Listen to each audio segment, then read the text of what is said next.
welcome to an Everyday Canines video. In this video I'm going to talk to you about jump commitment. Jump commitment means that if your dog sees a jump, they're committed to taking it. No matter where it is or how badly you've cued it, they're committed to taking that jump. So in a straight line like this, if I was to stand here and send Swift, jump commitments means I would expect her to take both jumps even though I perhaps wasn't near her, or I was behind her, or away from her, or ahead of her. Jump commitment means that your dog is going to just take that jump no matter what, as long as you've told them to do it. If you haven't told them to do it, then they shouldn't do the jump, because that's how it all works in this game. You know, you do what I've asked you to do, and if I haven't asked you to do, blast past it. We hear jump commitment a lot, especially with baby dogs. They say, oh, that dog hasn't got jump commitment.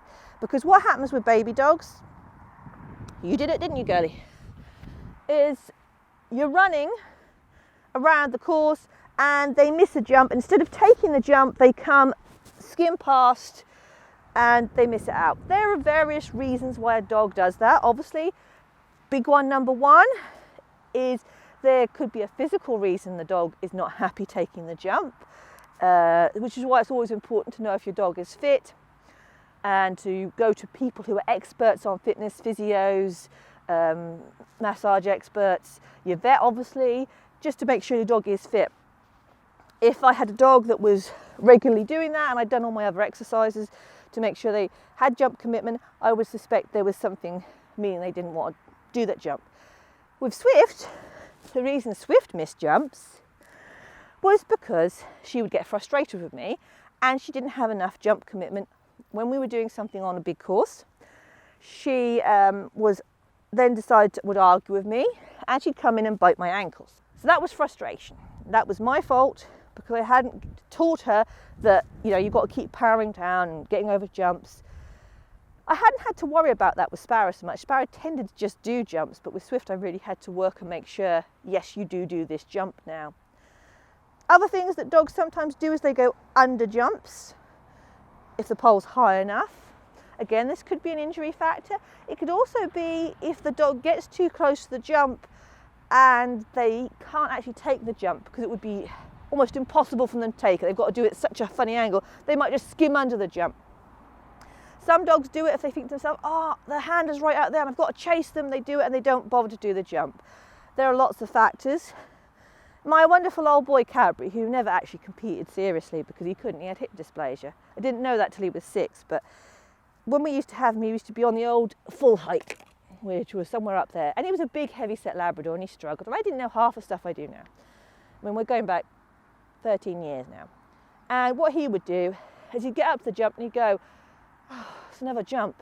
He'd knock the pole off with his nose and then take it, which was hilarious. Obviously not the correct way to do a jump. What we want from our dog, right from the get-go, is an understanding that when you ask for it, they take a jump and they take it to the best of their ability. They don't poodle over it, they're going to power over it. I've talked about some cues that I use in other videos, but we'll go over them again. So you see I've got 2 jumps here.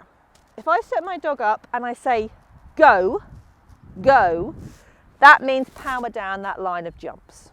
Could be any number of jumps, but it's go, it means power down. If you watch me doing hoopers, it's the same. When I'm doing a line of hooper hoops, that's the same as go. It means power down a straight line.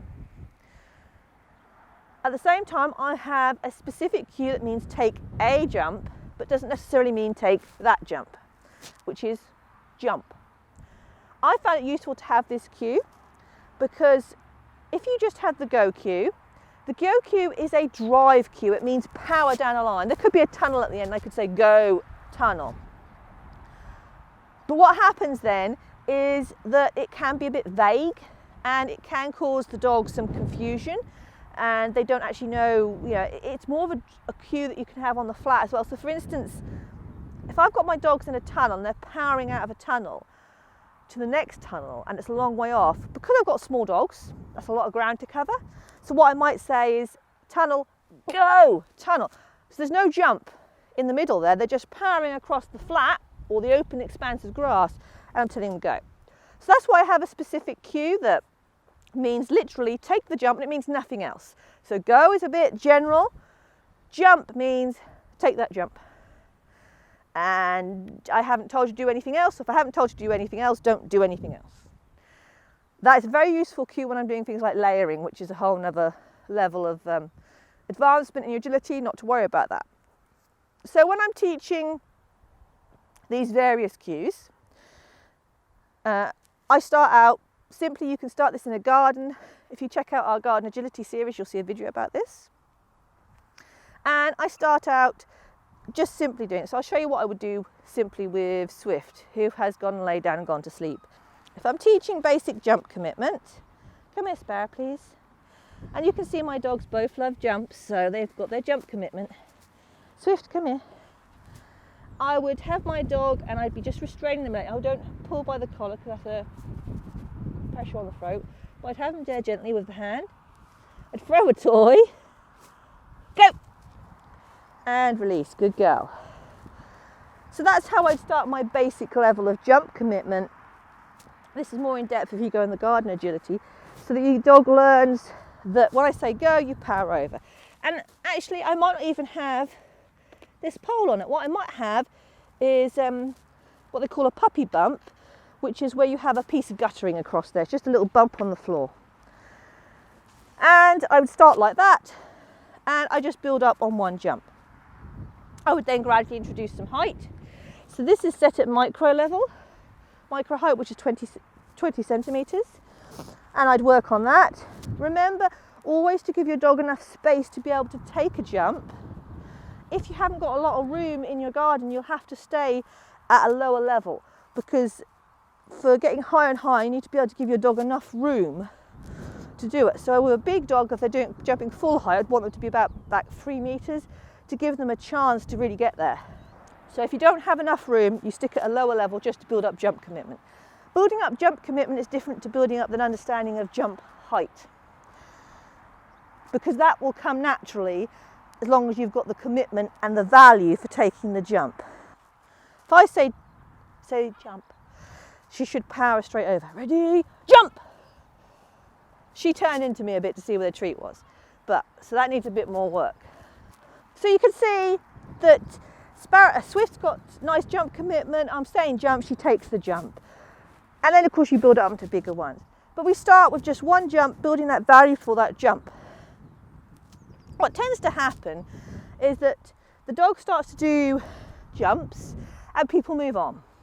They go, oh, my dog figures that out. They move on to doing things like wing wraps and blinds and weaves and dog walks, and they stop rewarding the jump. And the dog gets more value, hello girlie, for doing things like weaves and contacts or whatever, or they get self-value for the tunnel, because most dogs will power into tunnel. It's like revs them up, and then they go, well, I never get rewarded for doing a jump, especially a straight line of jumps, and nobody seems to be bothered about that, and really they're just in the way. So then the dog powers past them, and people get across, and actually what it is your dog has lost value for a jump. So what we want to be doing is constantly reinforcing that jumps are good. Taking a jump is valuable. And we do that by rewarding them for doing single jumps, for doing lines of jumps. And we do that, we don't have to do that every training session, but we need to do it once or twice when we're training over the course of a week, to keep building up their value, especially with baby dogs.